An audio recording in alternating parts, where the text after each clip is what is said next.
Bonjour, voici les principales actualités qui ont marqué le Niger cette semaine, du 10 au 16 novembre 2025. Actualité de la semaine au Niger.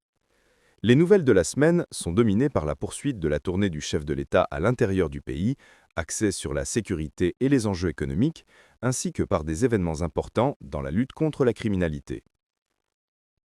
1. Politique et sécurité nationale. A. Tournée du chef de l'État, Tawa, Agadez et Arlit.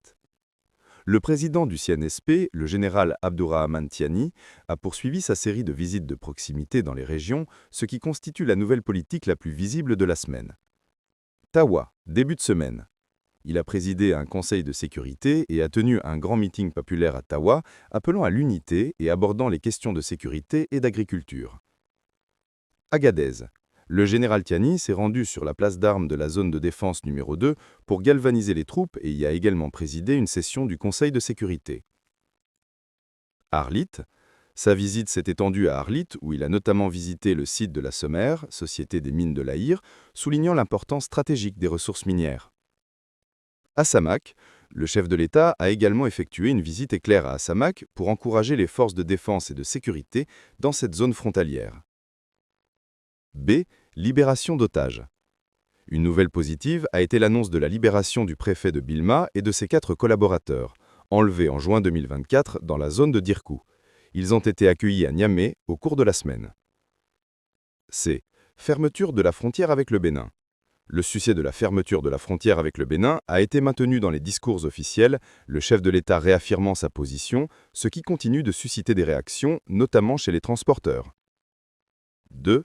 Justice et lutte contre la criminalité. Les FDS ont réalisé plusieurs saisies et démantèlements importants cette semaine. Trafic de drogue. L'Office central pour la répression du trafic illicite des stupéfiants a saisi d'importantes quantités de drogue à Tawa, comprimés de diazépam et cannabis, et à Kony, cannabis et psychotropes, démantelant des réseaux internationaux. Trafic de carburant. La garde nationale a démantelé des réseaux de carburant illicites et a interpellé un faux sous-officier à Niamey. 3. Économie et infrastructures.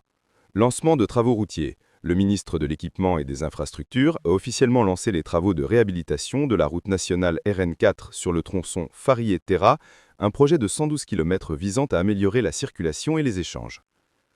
Gestion des ressources. La question de la souveraineté économique et de l'exploitation des ressources nationales a été au cœur des discussions lors de la visite à Arlit et des séminaires sur les principes de la refondation.